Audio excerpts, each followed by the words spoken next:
they were charging me some pool fee for being at I haven't been there. But I did. Somebody did send me something today that said Trump said he didn't know me. He said he didn't know you. I actually have his tweet right here. Tweet. This is very exciting. He's with exposure. He thinks it's very careful to just barely be on TV at all. Barely get yourself out there. But is that true? You say you claim right here you have met him. Yeah, I've met him a lot. You played golf with him. I played golf with him. I don't know Samuel L. Jackson, to the best of my knowledge. Haven't played golf with him and think he does too many TV commercials. Boring, not a fan. Not a bad thing. Now, it's very interesting when Donald Trump says someone is out on TV too. Samuel L. Jackson just served Donald Trump a scorching slice of humble pie, and let's just say, he didn't hold back on the extra sass. What started as a simple Instagram post quickly spiraled into a full-blown exposé, revealing some deeply questionable business tactics at Trump's so-called exclusive golf club. But this wasn't just some minor billing mishap. This was something much bigger. A scandal wrapped in layers of mystery, deception, and a whole lot of attitude. And the plot twist. It was worthy of a Tarantino film. Before we dive into the full story, I have a small favor to ask. If you enjoy content like this, take a second to like this video and subscribe to the channel. It only takes a moment, but it makes a huge difference in helping us bring you more stories like this. Thanks a lot. Now, let's jump back into the action, and just when you think it couldn't get any juicier, here comes Trump's response. A full-scale Twitter meltdown so dramatic, it could make a toddler's tantrum look like a calm, rational debate. The pettiness, the irony, the sheer absurdity. This showdown is already shaping up to be more entertaining than watching Trump try to pronounce the word anonymous. Donald Trump. You are in a feud with Donald Trump right now. Do you know this? No, I don't. Because this is very exciting. For me, because he doesn't like me either, and so anytime there's somebody new he doesn't like, I feel a fraternity, a brotherhood with it. Yeah, and I had my assistant call and tell him I don't really belong to that club and I haven't been there in 3 years. And they go, well, you are a member and here's your member number. Okay, so we're having beef? You're having beef because I guess you said in an interview that you were a better golfer than him, and then you told the story. Is this true that he signed you up for one of your golf clubs and didn't tell you? Yeah. Picture this. Samuel L. Jackson is at home, probably relaxing after a long day, maybe channeling that signature energy he brings to the screen. And then, out of nowhere, a letter lands in his mailbox. It's from one of Trump's luxury golf clubs. No big deal, right? That is, until he opens it. Inside is a bill. An official-looking invoice claiming that Jackson is a member of the club and owes money for services. The problem? Samuel L. Jackson has never been a member of this club. He never signed up, never played around, never even considered joining. Yet somehow, he has been assigned an official membership number, as if he were a long-time patron. It's the equivalent of waking up one morning and finding out you've been enrolled in an expensive gym across the country without your knowledge. Except in this case, the gym is run by Donald Trump, and instead of a free trial, you're being billed for years of membership you never agreed to. Naturally, Jackson was not pleased. He was livid. This was not just a clerical error. This was something far more deliberate. This was deception on a whole new level. And if there's one thing we know about Samuel L. Jackson, it's that he's never been one to let something like this slide. What does he do? He starts digging into this bizarre situation like he's in the middle of an investigative thriller. He pulls up records, asks questions, and before long, he discovers that he is not the only celebrity who has been mysteriously signed up for Trump's golf club. Other big names in Hollywood have also been unwittingly enrolled, their names used without permission. To this point, it's no longer just a case of mistaken identity. Something much bigger. Something that suggests Trump may have been inflating his club's membership numbers to make the business look more successful than it really was. And if that's true, then this entire operation could be one of the biggest business scams in recent celebrity history. I have another person that can verify that he knows me. He called me one day. I was here in New York, and he was always calling him, Samuel L. the Don. Who? The Don. I got bad news for you. The one person that might not back you up right now in this story is Bill Clinton, because I don't know if he's going to want to say a story that he was golfing with Donald Trump either. He didn't golf that day. He didn't golf that day. He did not golf that day. So who did you end up golfing with? With Mr. Clinton. And when I got there, it was President Clinton. Really? Who could also verify that Donald Trump knows me. Wow. Here's the bummer. And Don did show up, and he took Bill in and bought him a jacket. and gave me. And just when you think this story couldn't get any stranger, it does. Jackson soon realizes that this wasn't just a one-time mistake. Some of these celebrities had been listed as members for years, their names being used to pad the club's roster while they remained completely unaware.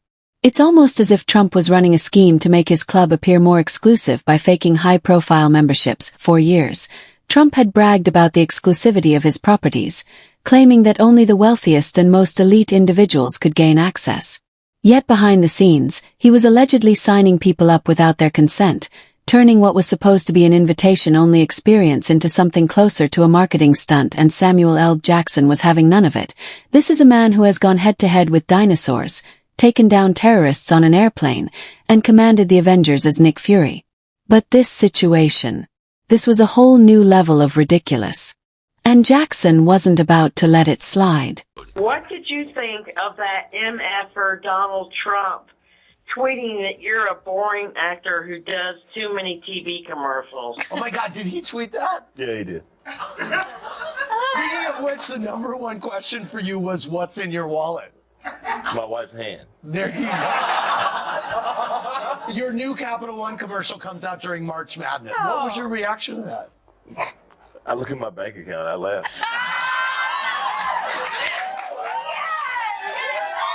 So what does Trump do when he gets called out?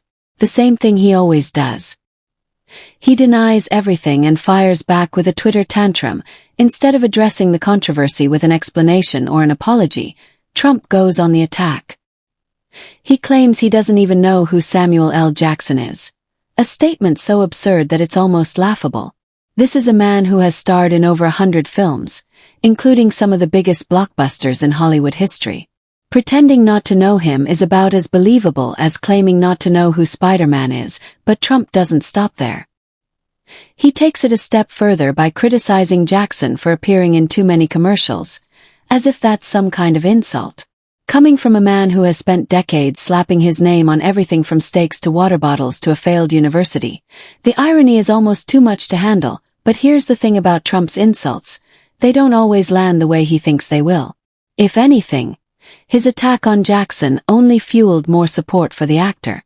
Fans immediately rallied behind him, turning what might have been a minor scandal into a full-fledged social media war. Question about a little kerfuffle that you and Donald Trump are in. I just wanted to know, are you surprised that this has become a thing in the press?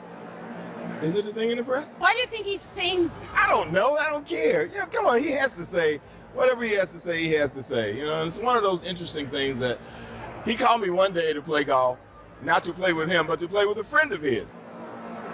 No, it's not. Tell me it's not.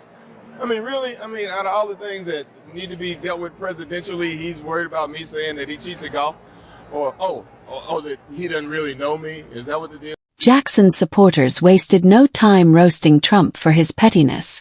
They flooded Twitter with responses, pointing out the hypocrisy of Trump's attack, and reminding him that Jackson had, in fact, publicly accused him of cheating at golf years earlier.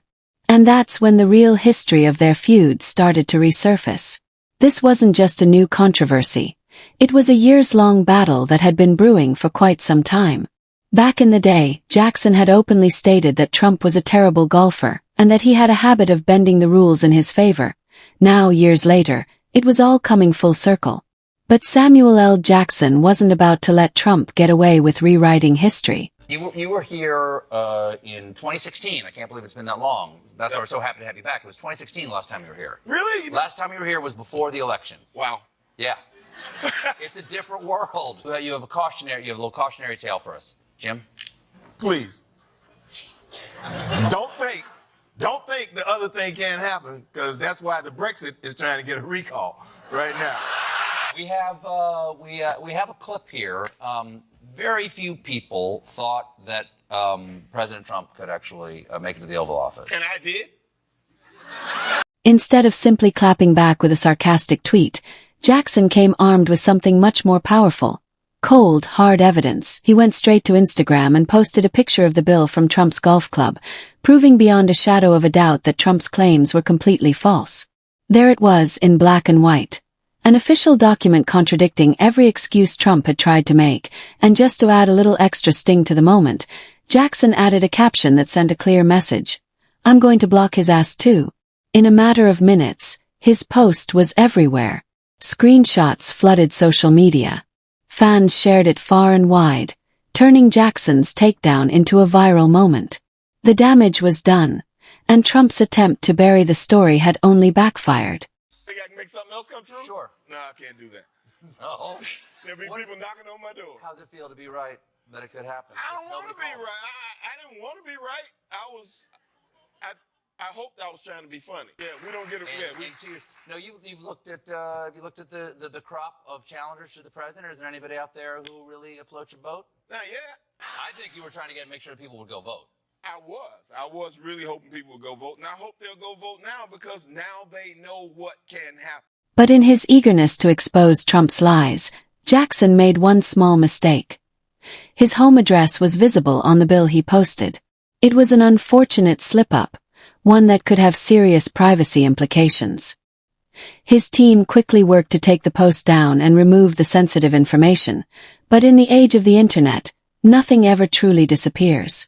Screenshots had already been saved, and the post had already made its mark. Just haven't been inspired by what everybody's trying to do, say, prove, whatever. I kind of wish somebody as people-friendly in my mind as... You are reprising your role as John Shaft II. Yes. John Shaft II in Shaft. Is that a fun character to revisit? It's always fun to play John Shaft. That's the next one. I got to say really corny lines like "It's my duty to please that booty,"